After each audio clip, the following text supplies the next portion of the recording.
All in the mind. You are what and how you think. Bakit ang mga tao nagkakaiba-iba ng buhay kahit kuminsan pare-pareho ng nilakihan, pare-pareho ng kinain? Madalas ang dahilan kasi magkakaiba sila ang paraan ng pag-iisip. Magkakaiba ang korte ng utak. Magkakaiba ang kanilang pangunawa, pagpapahalaga sa mga bagay-bagay, at yun ang nagsasadlak, nagdadala sa kanila kung saan man sila napupunta. Your thought becomes your life. Nandyan ka, ganyan ka, dahil sa iyong pag-iisip. Hindi ka biktima ng mga Hapon o mga Kastila o mga Amerikano. Hindi ka biktima ng mga kapitalista o mga komunista. Ikaw ay nandyan dahil ganyan kang mag-isip. Perception is one's reality. Ano ba ang katotohanan? Ang katotohanan ay hindi lang yung totoo. Ang katotohanan ay yung inaakala mong totoo. Ang katotohanan ng iyong buhay ay hindi yung totoong nangyayari, kundi yung sa palagay mo ay ano ba ang nangyayari. Magkaiba ang katotohanan at magkaiba ang ating pagtingin kung ano ang totoo. At ang nagiging totoo, tumatalab, umiiral sa ating buhay ay hindi yung katotohanan, kundi yung inaakala nating katotohanan. Kaya marami mga tao ay nagiging biktima ng sarili nilang pag-aakala, ng sarili nilang mga kamangmangan o kadiliman ng isip o kabaluktutan ng pangangatwiran. Proverbs 4:23, carefully guard your thoughts because they are the source of true life. Pakaingatan, bantayan ng iyong isip dahil yan ang pinagmumulan ng tunay na buhay.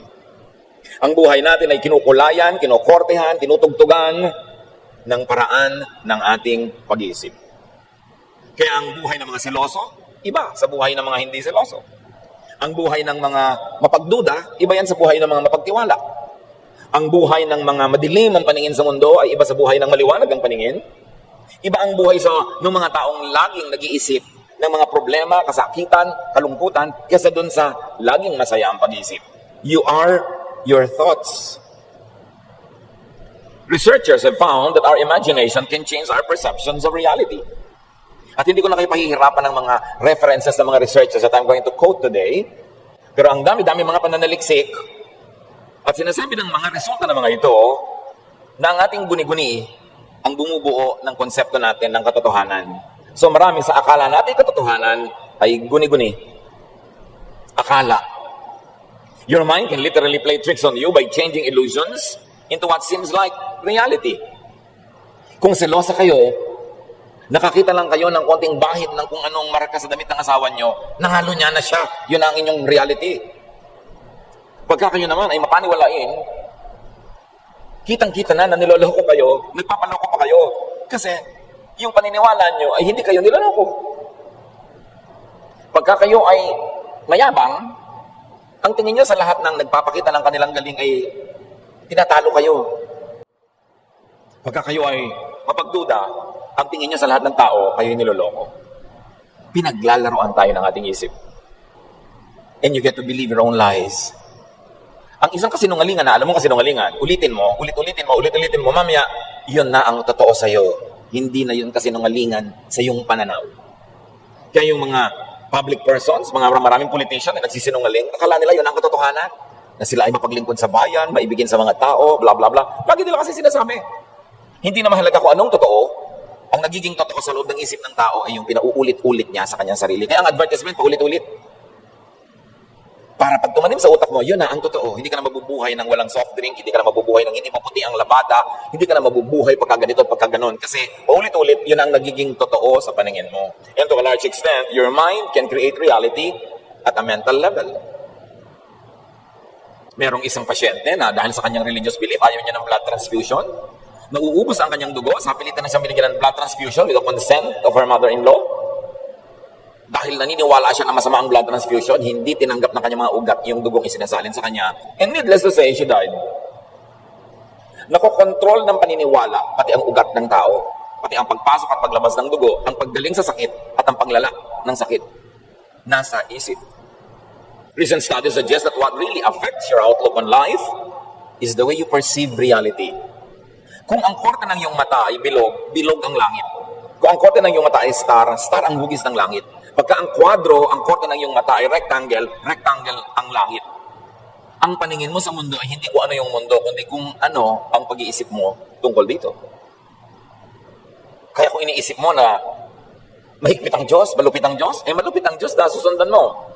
Iniisip mo yung mabait ang Diyos, mabuti ang Diyos, mabuti ang Diyos sa tingin mo.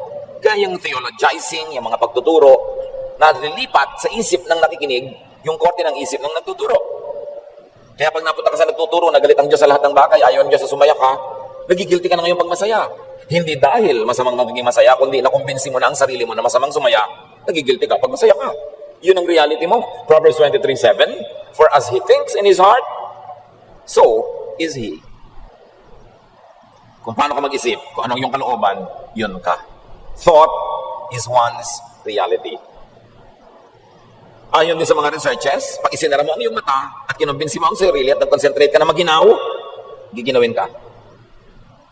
At nakumbinsi mo ang iyong sariling mainit, kahit maginaw, mainitan ka. Pag nakumbinsi mo ang iyong sariling magaling ka, gagaling ka. Hindi ka magaling, wala kang kwenta, magiging wala kang kwenta. Pag nakumbinsi mo ang iyong sariling talunan ako, loser ako, magiging talunan ka talaga. At pag nakumbinsi mo ang sarili mong panalo ako, lahat ng gagawin mong aayon sa paniniwala na yon at mananalo ka nga. Kaya dapat ang sinusuri natin mga kapatid ay kung paano tayo mag-isip. May ipinapayo sa iyo ang isang marunong, paano ka mag-iisip? Yabang-yabang naman ito, hindi ako makikinig dito, kala mo siya kung sino. Hindi ka matututo. Pero kung may sinasabi ang isang marunong at sinasabi mo marunong ito, nag-aral ito, nagsanay, makikinabang ako makinig sa kanya, makikinabang ka nga. Paano ka mag-isip?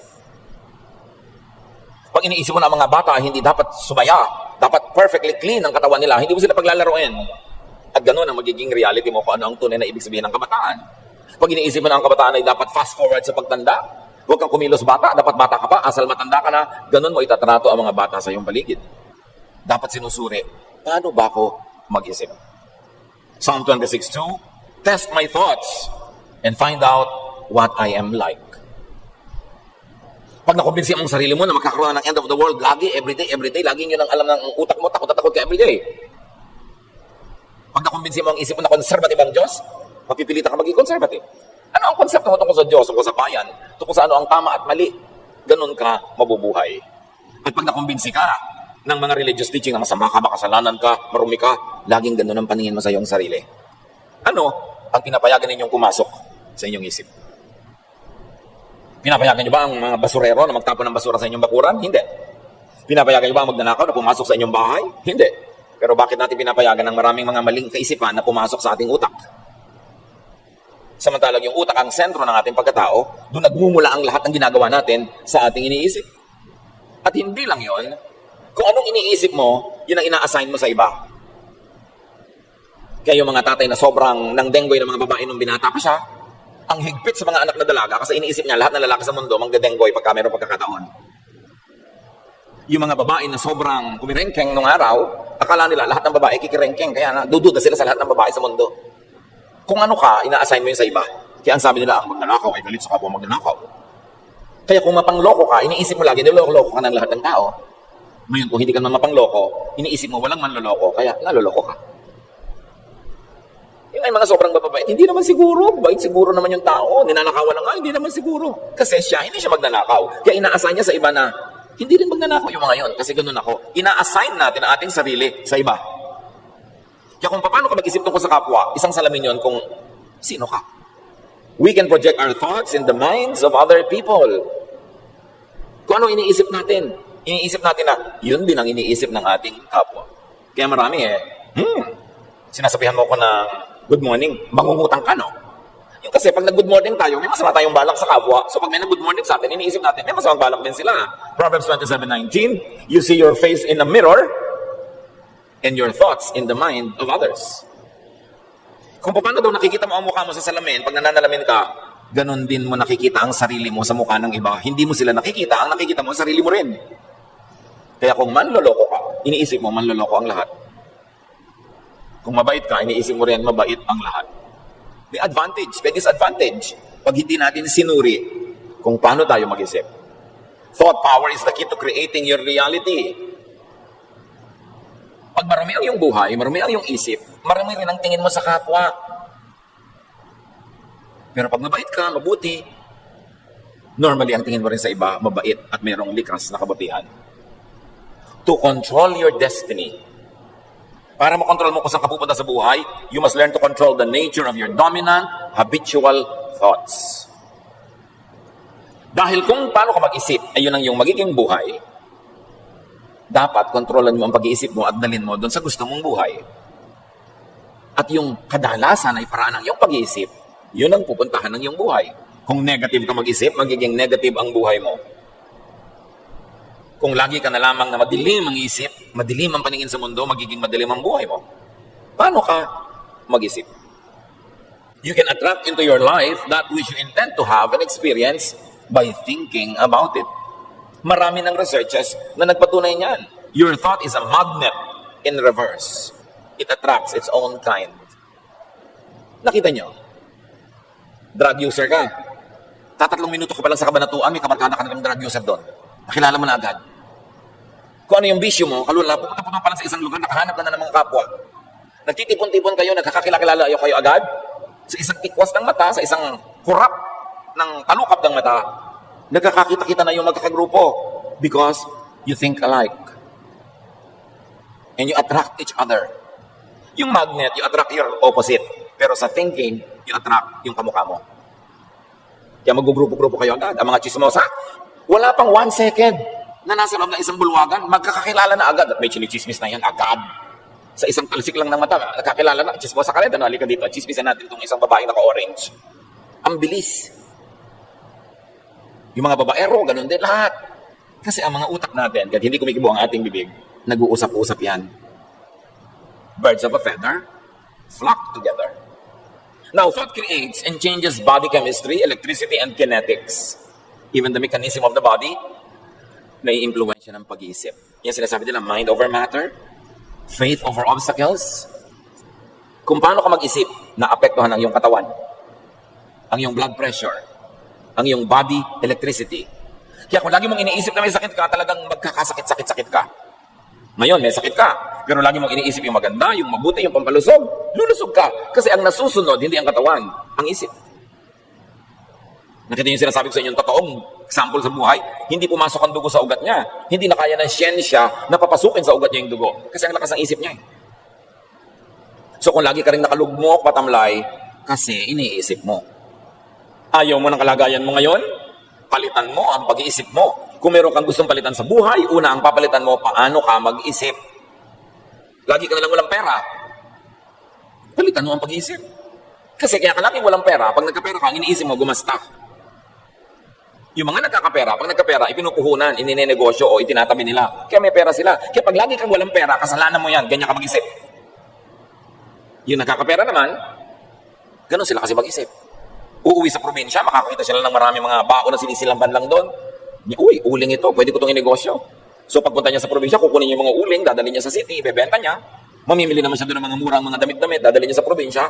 Para pag bili niya ng uling, may ibinebenta siyang tela, may ibinebenta siyang mga damit, lagi siyang may pera. Kasi ang isip niya laging, paano kaya ako gagawa ng pera? Pero yung mga, paano kaya ako hihingi? Paano kaya ako magdidilihensya? Paano kaya ako dadaing? Yun ang laging walang pera. Wala kang pera kasi ganyan ka mag-isip. Wala kang ibang dapat sisihin. Kaya mahina ang iyong katawan, maaaring nagkaroon ka ng sakit pero hindi tinalo ng iyong isip, humina ng humina. O wala naman, pero isip ka ng isip, nagkaroon tuloy. Isip ang nang umiiral. Kaya sabi nga ng ating opening verse, Proverbs 23:33, you will see weird things, and your mind will play tricks on you. Yung mga taong mapanawalain sa multo, namatay ang lola nyo, nakahiga kayong parehong ang pinsan mo. Ikaw, bigla mong nararamdamang may malamig na humaplo sa mukha mo, may humila sa paa mo, may nagtanggal ng bra mo. Pero yung pinsan mong katabi, wala namang naramdaman. Kasi yun ang laman ng utak mo eh. Naniniwala ka, mangyayari. Kaya pag may hindi naniniwala, kahit may nanguhula dyan, may nangkukuha ano, sabihin na, walang kokontra. Kasi pag kinontra ng utak mo yun, mananalo yung utak mo. Hindi matutuloy ang ginagawa nila. Kaya sasabihin iba, walang kokontra. Ang lakas ng utak ng tao. Madami sa nangyayari sa atin, guni-guni.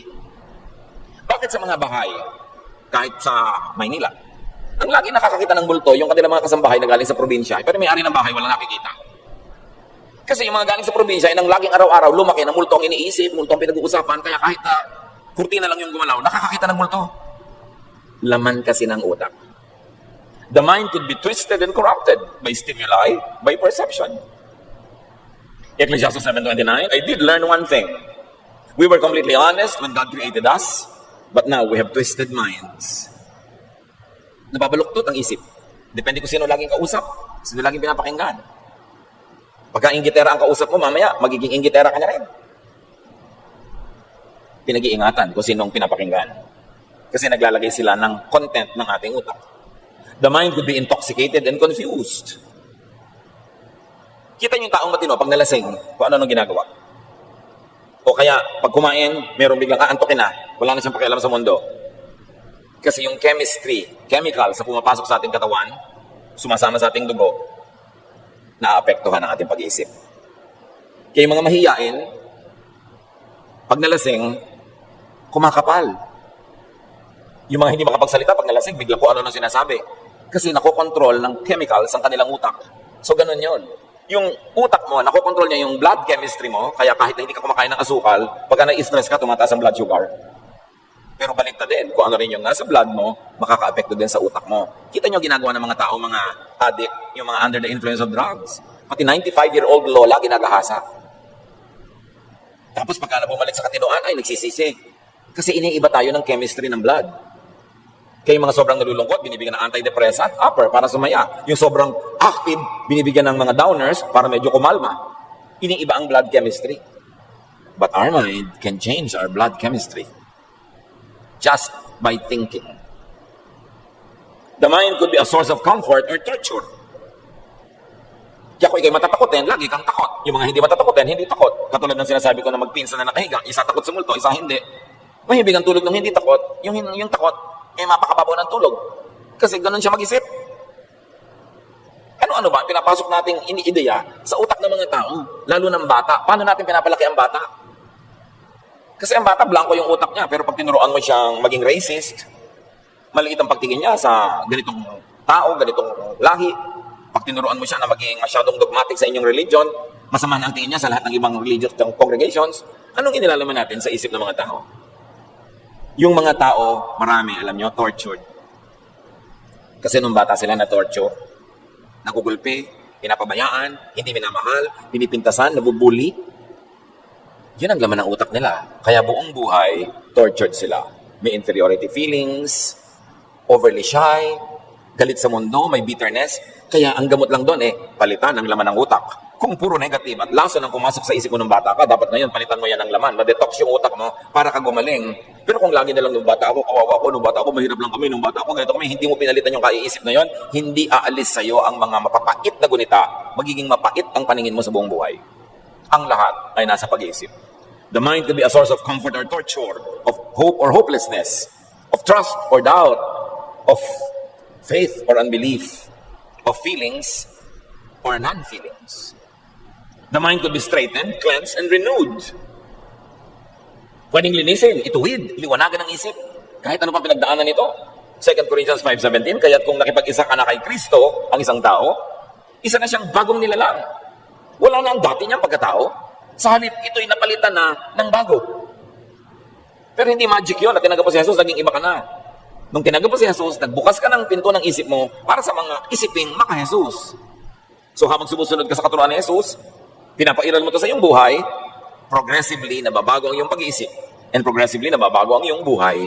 Hindi siya instant. Pero dapat, araw-araw, dinadagdagan mo yung pagka-Jesus ng buhay mo para yung kapayapaan, kapahingahan, ay pinapangako niya, ay mapasayo. Pinatunayan na sa maraming mga pananaligsik that thoughts alone can improve vision, fitness, and strength. Ang dami ng pag-aaral dito. Kapag ang tao nag-isip, nalilinaw ang kanyang paningin, lumilinaw up to a point. Huwag lang talagang clinically blind. But who knows? Yun ang tinatawag nating miracle. That strong faith can cause all the powers of the universe to focus on your problem at biglang naiiba yun na tinatawag natin na miracle. Mga taong napapalusog ang katawan nila sa pag-iisip nila ng mga pampalusog ng mga ideya at lumalakas maging ang kanilang physical strength. Alam niyo yung placebo effect. It works because of the power of thought. Maraming ganitong experiment sa medisina. 2 grupo ng pasyente. Isang grupo tinurukan ng tunay na gamot. Sinabi, gagaling ka sa gamot na ito. Isang grupo, ang itinurok lang tubig. Hindi talaga gamot. Pero pinapaniwala sila na gamot din yon. Naggalingan din sila. Kasi naniniwala sila. May mga grupo ng pasyente na ipinagdarasal ng isang prayer group at mayroong isang grupong hindi ipinagdarasal. Everything else being the same, mas tumalab ang paggamot at pag-aalaga doon sa ipinagdarasal. The power of the mind, the power of prayer.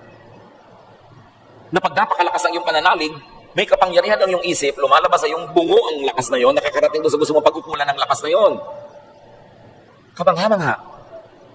Dahil nilikha tayo ng Diyos sa kanyang wangis. At ang pinaka-trono ng Diyos sa ating buong pagkatao ay ang ating isip. Pag Diyos ang nagahari sa ating isip, ang kapangyarihan ng Diyos ay nagiging atin. Body chemistry, electricity, and kinetics create and affect emotion. Kaya nga merong mga antidepressant, meron naman ng mga pampasigla, kasi pagka nabago ang chemistry ng iyong dugo, naiiba ang iyong feelings. Yung gutom, ibang-iba ang feelings sa busog. May kinalaman yung utak natin sa physical world, sa food, sa drink. Kaya sabi ng Desiderata, many fears are born of fatigue and loneliness. Pag ang tao ay laging pagod at laging malungkot, dumarami ang kanyang kinakatakutan. Pero pag siya ay nagpapahinga, at lalo na't may kasiyahan ng kanyang buhay, kumukonti ang kinakatakutan niya. Kaya dapat pinag-aaralan natin, how am I behaving? Lagi ba akong galit? Lagi ba akong stressed? Lagi ba ako nagseselos? Lagi ba ako nagdududa? Because according to research, behaving in an emotionally intense way for an extended period will ultimately create physical illness. Pag lagi kang galit, magkakasakit ka. Pag lagi ka nagseselos, kakasakit ka. Pag lagi ka nag-aalala, natatakot, magkakasakit ka. Galing sa iyong sariling utak. Kaya isang interesting field of study, yung mga artista na laging heavy drama ang role, yung nag-iiyak, naglululupasa, yung galit na galit, siyempre may talab din sa katawan niya yon. Interesting na pag-aralan kung ano nangyayari sa kanilang kalusugan later on in life. At ayon din sa mga pag-aaral, marami mga tao na nakakaroon ng arthritis, rheumatism, strokes, stomach ulcers, headaches because of long-term psychological tension. Na pagka laging may inaalala, iniisip, may dramang bukid lagi, yung mga sakit na ito lumalabas sa katawan na kung pinapalitan ng pag-iisip, nawawala rin yung sakit. Eh lahat tayo maraming stress, maraming broken marriages, broken homes, maraming away, maraming gulo, maraming bayarin. Pero pag yan ang pinairal mong laging laman ng iyong utak, magkakasakit ka. Tingnan ninyo yung mga kamag-anak yung tamad at batuga na hindi nag-iisip ng bayarin, ng enrollment, sila yung masaya. Mahihimbing matulog, ikaw na lagi nag-aalala, kwenta ng kwenta, bayad ng bayad. Sabi sa mga tao, magtipid kayo, isara nyo yung ilaw, patay yung tubig, huwag kayo mag-electric fan, huwag kayo mag-plancha ng pambaka, isayang ang kuryente. Ayun yung may ulcer. Kasi lagi ka nag-iisip. In the fields of neuroscience, yung tungkol sa brain, endocrinology, yung mga tungkol sa atay, mga internal organs, and psychology, sila ngayon ay pinaghahalo-halo ng medisina in a discipline called psychoneuroimmunology. May bago ng ganun. Pinagsama-sama yung tatlong discipline. As medicine discovers the precise links between the states of mind, emotional moods, and physical chemistry. Kaya holistic na dapat ang paggamot sa pasyente. May kinalaman ang iniinom mong gamot, ang kinakain mo, sa nararamdaman mo, iniisip mo, mga kinakatakutan mo. Lahat ng iyon naglalakip-lakip to define your state of health or your state of illness. Kaya hindi na sapat umiinom ka lang ng gamot. Dapat pinapasaya mo rin yung isip mo. Tinatanggal mo yung mga stress at tension. Kasi kahit inom ng gamot, pero lagi kang nagmumura, lagi kang galit, lagi kang natatakot, hindi rin yung tatalab. Kailangan nagkakalakip-lakip yung damdamin, yung puso, yung katawan, physical world, and the spiritual world. To create and change emotion, change your body chemistry, or change your thoughts. Kaya di ba yung galit ka, bilis-bilis ang pitig na yung puso, ang taas ang yung presyon? Relax. Relax. Kung magsalita, manahimik ka, minom ka ng tubig, maiiba ang andar ng iyong katawan. Kailangan ng tao matuto mag-relax. Kahit wala pa yung solusyon sa problema niya, kahit malaki ang problema niya, dapat madisiplina ang isip na magpahinga. Kasi kahit naman isipin mo, hindi rin naman nalulutas yung problema, nadadagdagan lang ang problema kasi magkakasakit ka. To change the thought, change your body chemistry. Change what you eat. What we eat affects our moods. Kaya tinitingnan din natin yan. Be aware, and because of thought and habits, sabi sa Revelation 22:11, evil people will keep on being evil, and everyone who is dirty-minded will still be dirty-minded. But good people will keep on doing right, and God's people will always be holy. This is because of habitual thinking. Pag naging habit mo na gano'n, magiging gano'n ka talaga. Kailangan you break out of that habit. Paikot-ikot lang na parang Ferris wheel ang buhay mo. Kailangan tumalon ka at lumabas ka doon para hindi ka paikot-ikot. Cyclical ang buhay. Think into becoming. Think into being something or someone. Kaya mga tao may pangarap, madalas yan ang mga taong naiiba ang buhay nila. Pag ang pangarap ay ginawa nilang plano, hindi lang pangarap. Pag may pangarap na nagiging plano, pag may plano, may gawa, naiiba ang buhay. Kaya tinatanong mo rin sa nanliligaw sa'yo, ano bang pangarap mo sa buhay? Ikaw, may tumigil ka. Hindi natin pagkakapirahan na gawin mo akong pangarap. No? Anong pangarap mo? Wala kang pangarap. Ayoko sa'yo. Gusto ko yung may pangarap. Gusto ko yung may ambisyon. Because if you fail to plan, you plan to fail. Anong laman ng iyong isip? Decide what you want to be and think towards it. Kaya yung mga mag-enroll pa lang, first year college, ang gusto nila maging summa cum laude, sila yung nagiging summa. Hindi yung walang plano nung graduation. Ha? Summa ako? Wow! Walang ganon. Pinaplano yan, pinagtatrabahuan, ginagapang, inaakyat para mangyari. It all begins in the mind. Mahirap kayo, pamilya nyo, pagkahirap-hirap. Sasabihin ng ibang kapatid mo, talagang ganyan lang ang buhay. Wala tayong magagawa. 30 years later, mahirap pa rin yun. Pero yung kapatid na sinabi niya, ayoko ng ganitong buhay, ayoko ng ganitong tirahan, ayoko ng ganitong pagkain, yun ang 30 years later, iba ang buhay. Kasi sa isip niya, nagplano siyang ibahin yun. Kailangan nag-iisip ang tao. Ang iniisip mo, napakadalas siyang mangyayari. Bakit? Kasi ang iniisip mo, panalangin yon kahit walang amen. Mark 11:24, everything you ask for in prayer will be yours. If only you have faith. Kasi ang faith, hindi lang naniniwala ako, Lord, bigyan niyo po ako ng magandang buhay. Hindi lang yun naniniwala, may plano yun. Pagagandahin niya yung buhay niya. Kasi ang tunay na faith, pananalig, may aksyon. Hindi lang dasal.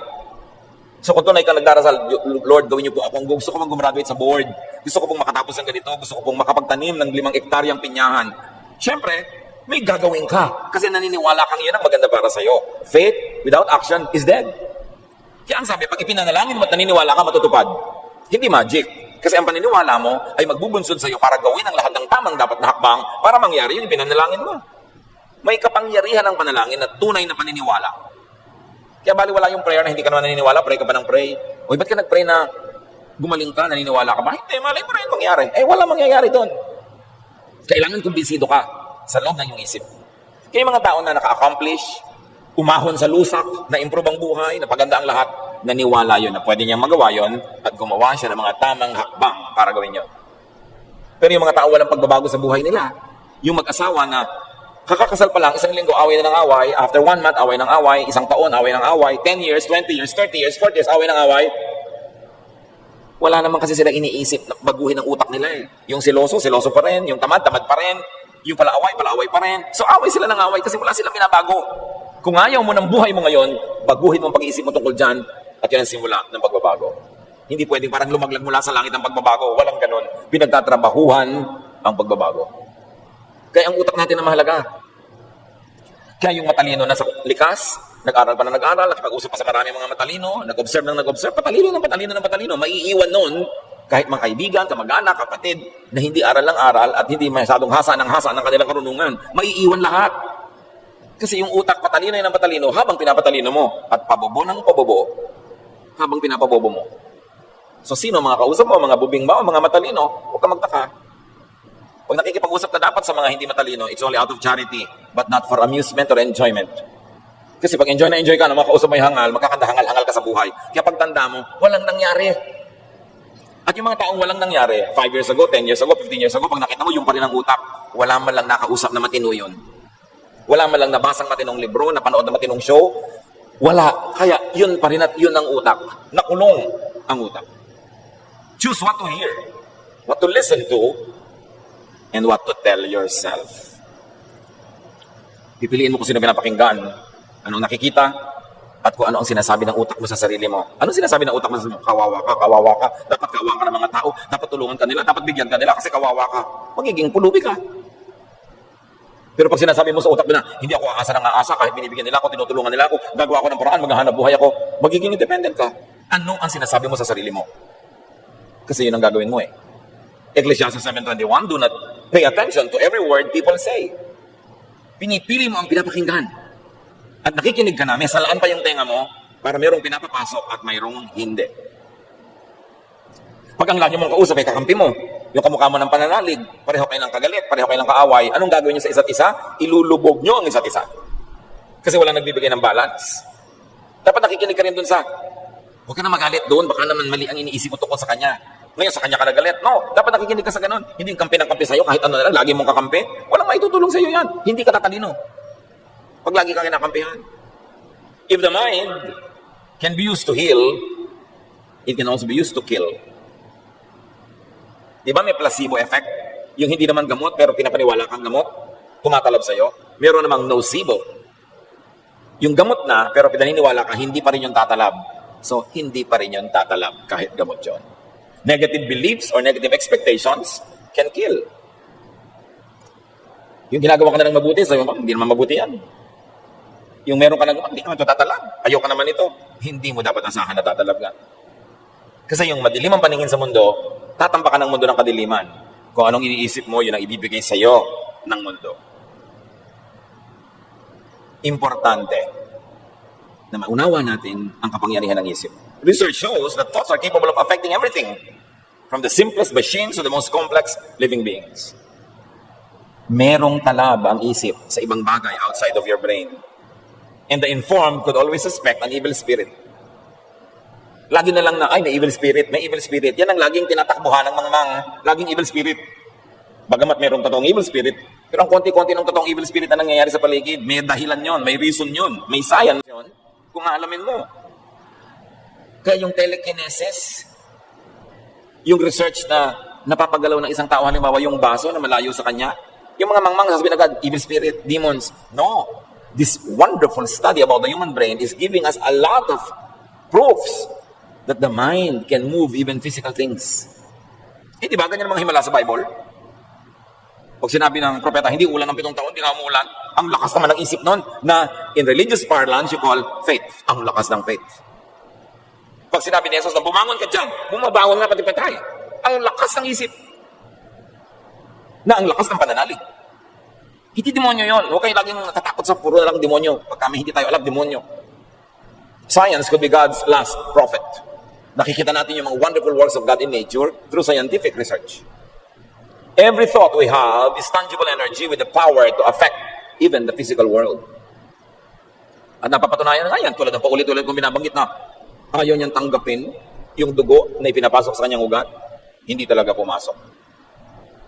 Researchers have demonstrated that human intention can even affect a variety of living systems such as bacteria, mga daga, mga pusa at aso, pati paglangoy ng isda, naapektuhan ng iyong pag-isip. Sabi niyo ba, witchcraft? Ayan na naman, yung mga mangmang, laging witchcraft ang pinagbibintangan. May galis ka na, ay, nakulam ka. Galis lang yun. Why that power? Bakit ganon kalakas ang isip ng tao? Because humans are created in God's image. We were created in God's image. There's a bright and beautiful slice of God in each one of us. Kaya ganun na lang ang ating isip. Kaya sabi ni Jesus, everything is possible for those who believe. And why is it possible? Your mind power can move it because you are empowered by God. Hindi yan masama, hindi yan kadiliman. Diyos ang nagbigay para gamitin mo sa tama. Sabi ng Psalm 139:14, I praise you because I am fearfully and wonderfully made. Ang ganda-ganda na pagkakalikha niyo sa akin, O Diyos. Binahagi na niyo ako, di man ako dapat at karapat-dapat. At yung bahagi na yon sa isip. Mark 11:24, sabi ni Jesus, therefore I tell you, whatever you ask for in prayer, believe that you have received it, and it will be yours. Prayer, faith, mind, power. At hindi yan galing sa demonyo, galing yan sa Diyos. Because all perfect things come from above, from the Father of lights, who does not change like shifting shadows. Every good and perfect gift is from above. Satan is not a creator, he's only a destroyer. So anything powerful and creative could only come from God. Quantum physics has proven that living things are constant transmitters and receivers of measurable energy. Ang lalim ng researches.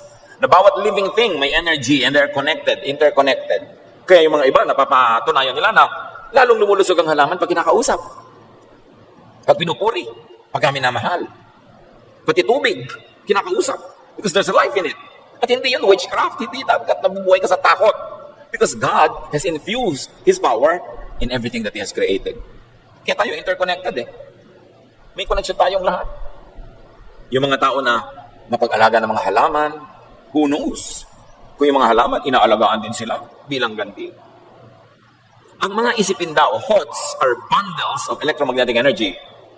And new models of consciousness depict it as being able to move beyond physical boundaries like energy does. In other words, thought can move things. Kaya ibang takot na takot sa mga possession, mga demonic possession. Bakit itong taong to? Napapasara niyo yung pinto, tinitingnan lang niya, demonyo agad ang pinagbibintangan.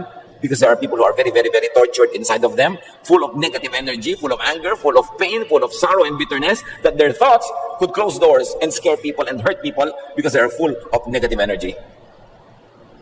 Hindi lahat dapat demonyo ang pinagbibintangan. Di ba merong mga ganon? Kuminsan yung mga nag-iibigan, alam mo, naisip kita kaninang 2 a.m., iniisip din kita noon. Yung nagkukonekta yung mga isip nyo, yung tinatawag na iba na mental telepathy, natatakot na naman sila doon. Nakakapaglakbay talaga yung isip mo outside of your utak, outside of your skull. Because we were fearfully and wonderfully made. Si Jesus nga biyahe niya sa bangka yung mga disipulo niya. Naiwan pa siya, nanalangin pa siya. Mamaya, naglalakad siya sa tubig, inabutan na niya. Nalilipat yung katawan niya from here and there. Lumalampas siya sa mga pader, sa mga dingding. Nakakapasok siya doon sa room na nandun na kanyang mga disipulo at nagtatago. The mind can overcome the physical world. And it's a very tantalizing area of study in medicine. Kung paano sa pag-iisip mo ay matutulungan mong gumaling ang sarili, at kung paano sa pag-iisip mo ng mga nakakalungkot, nakakatakot, ay tinutulungan mo ang sarili mong mabulok, manlumo, manghina. Matthew 7:7, ask, and it will be given you. Seek, and you will find. Knock, and the door will be open to you. At palitan nyo yung ask, seek, and knock with think. Think, and it will be given to you. Think, and you will find it. Think, and the door will be open to you. Prayer, faith, belief, mind power could all be under one in the same umbrella. This is the power of faith and prayer. Faith moves the physical world. Kaya sabi ni Jesus, if you have faith as big as a mustard seed, tell this mountain to lift itself up and it will. Siyempre, isang exaggerated na figure of speech yun. Pero sinasabi niya, kayang pagalawin ng utak mo, ng pananalig mo, pati bundok. Kaya kung tutusin, 2,000 taon ng Christianity, ang konti pa nang alam natin tungkol sa Diyos at kay Jesus. Kasi hindi pa natin napapalakad yung bundok. Bakit nung panahon ni Jesus, ang daming napapagaling mga disciples, mga patay binubuhay, ba't ngayon wala? What kind of faith was lost?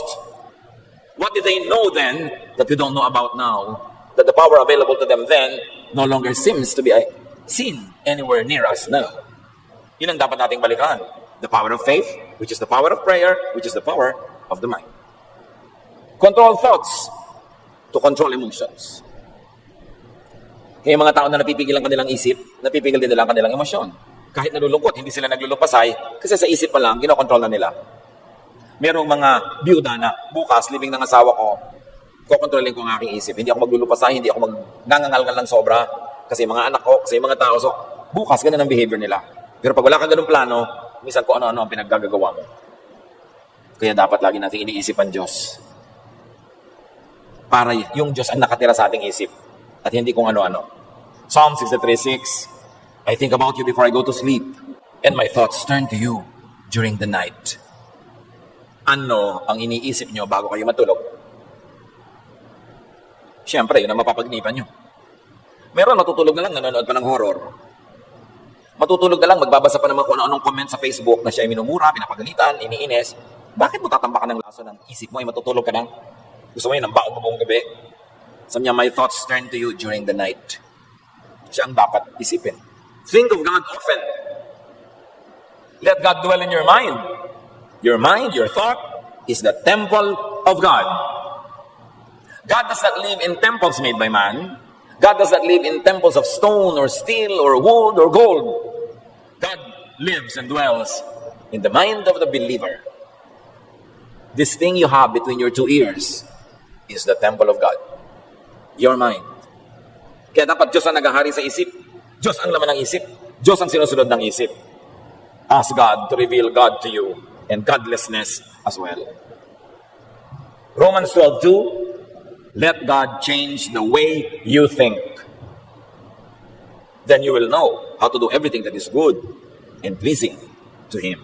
Kung meron tayong dapat hingin sa Diyos, ay baguhin ang paraan ng ating pag-iisip. At mangyayari yon kung isinusunod natin ang pag-iisip sa isipin ng Diyos na ipinahayag ni Jesus. Offer your mind and your thoughts to God. Yan ang pinakamagandang offering. Offer your thoughts.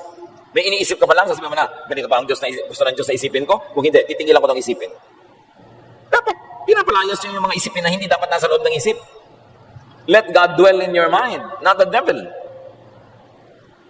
Let God enter your world and the world through your mind. Gustong mahalin ng Diyos ang maraming tao? Papasok siya sa ating isip. Mag-iisip tayong mahalin ng mga tao. May gagawin ng mga kamay at paa natin para mahalin ng mga tao. Pumasok ang Diyos sa mundo through our mind. Kaya dapat channel ng Diyos ang ating isip. Develop your mind so you could know God more. Because the more you know God, the more powerful your thought, your faith, your prayer will be. 2 Corinthians 3:18. So our faces show the bright glory of the Lord, as the Lord's Spirit makes us more and more like our glorious Lord. Sabi ganon, nagiging kamukha tayo ni Jesus more and more and more. And that will happen when we think like Jesus more and more and more. When you think like Moses, when you think like the Pharisees, when you think like Paul or Peter, maaaring may tama pero hindi laging tama siguro ang makikita mo kasi hindi sila perfect. But when you think more and more like Jesus, you become more and more like Jesus, you become more and more like the Father in heaven, you have more and more power. Your thought becomes more and more effective. Your prayer becomes more and more powerful. Sa isip nagsisimula. So discipline your mind to focus on what is uplifting. Kailangan disiplina yan. Kasi ang paborito ng utak, yung nakakatakot, yung nakakainis, yung chismis. Sabi, hindi yan ang dapat yung pag-isipan at pag-usapan. Philippians 4:7-8. At ang kapayapaan ng Diyos na hindi kayang maunawaan ng tao, ang siyang mag-iingat sa inyong puso at pag-iisip dahil sa inyong pakikipag-isa kay Kristo Jesus. Lagi ninyong isa-isip ang mga bagay na karapat-dapat at kapuri-puri. Mga bagay na totoo, marangal, matuwid, malinis, kaibig-ibig, at kagalang-galang. Yan ang ilagay nyo sa inyong isip. Yan ang pag-usapan. Yan ang gawing topic. Whatever is true, noble, beautiful, kind. Yan. Sabi ganon, think about these things.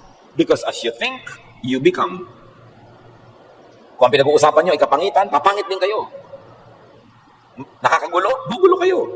Nakakapagpahina ng loob, hihina ang loob nyo. So bakit kayo mag-aksaya ng oras na pag-usapan at isipin? Discipline your mind to reject unfruitful or destructive thoughts. Pag hindi nakakabuti, hindi nakakapagpabunga, hindi nakakapagpasaya, huwag nang isipin yan. Nakakatakot, nakakapagpahirap ng loob, huwag na yang isipin. Ecclesiastes 11:10, banish anxiety from your heart and cast off the troubles of your body. Palayasin daw ang mga kabalisahan. Iwaksi mo ang kaalalahanin at mga kabalisahan. Mga kapatid, makinig kayo. Baligtad ang ginagawa ng marami. Kung ano yung nakakabalisa, nakakapagpaalala, iyon ang laging laman ng isip. So tingnan nyo katawan, may sakit. Tingnan nyo ang buhay, malungkot. Iwaksi ang mga alalahanin. Through meditation, habitual thoughts of hatred, anger, and revenge are replaced with intentional thoughts of acceptance, cooperation, unconditional love, and forgiveness. Kaya mabuti nagbubulay-bulay, nagninilay-nilay, nag-iisip-isip, nagme-meditate. Nakakapagpabago yon ng isip. Laging ipasuri ang ating isip sa Diyos. Psalm 139:23-24. Search me, O God, and know my heart, which really means know my mind. Test me and know my anxious thoughts. See if there's any offensive way in me, and lead me in the way everlasting. Siyasatin niyo po ako, O Diyos. Kilalanin niyo ang aking pag-iisip. Suriin ninyo ako at ibunyag niyo ang mga mapag-alala at mapagproblema kung paraan ng pag-iisip. Tingnan niyo kami mga paraan akong hindi kaibig-ibig at akayin niyo ako sa paraang maganda, tama at mainam. Sabi nila, plant a thought, harvest an act. Pag nagtanim ka ng isang iisipin, ang bunga niyon, paggalaw, pagkilos. Plant an act, reap a habit. Pag may ginawa ka, pinaulit-ulit mong ginawa, magiging ugali mo na. Plant a habit, harvest a character. Kung ano ang lagi mong ginagawa, pinapaulit-ulit, magiging gano'n na yung pagkatao. Plant a character and harvest a life or a lifestyle. Kung ano ang character mo, yon ang lifestyle mo. It's all begin in the mind. It all ends in the mind. All in the mind. Ang tunay na digmaan dito sa isip nangyayari. Kung matatalo ka o mananalo sa buhay, mabibigo ka o magtatagumpay, lulungkot ka o sasaya, lulusog ka o magkakasakit, sa isip nagkakatalo. Pantayan ang iniisip. 2 Corinthians 10:5, we demolish arguments and every pretension that sets itself up against the knowledge of God, and we take captive every thought to make it obedient to Christ. Ginigiba namin ang lahat ng mga baluktot na pangangatwiran at lahat ng mga pagbabalat kayo na lumalaban sa katotohanan at karunungan ng Diyos, at ipinabibihag namin kay Jesus ang bawat isipin na tumatawid sa aming utak. Take every thought captive to the name of Christ. Ipasakop para sa Jesus ang maghari sa ating isip. At pag nangyari yun, doon matutupad yung pangako niya, come to me all of you who are tired and heavy laden, and I'll give you rest. Magkakaroon ka ng kapahingahan pag nakontrol mo ang paraan ng iyong pag-iisip. Mayaman ka man, pero yung isip mo, lagi na lamang pag-aalala, feeling mahirap ka pa rin at walang pera. At kahit wala ka masyadong pera, pero yung pag-iisip mo, naturuan mo maging kontento, mapagtiwala sa Diyos, feeling mayaman ka. Alam niyo yung nararamdaman ng tao, hindi sa dami ng laman o kakontian ng laman ng bulsa.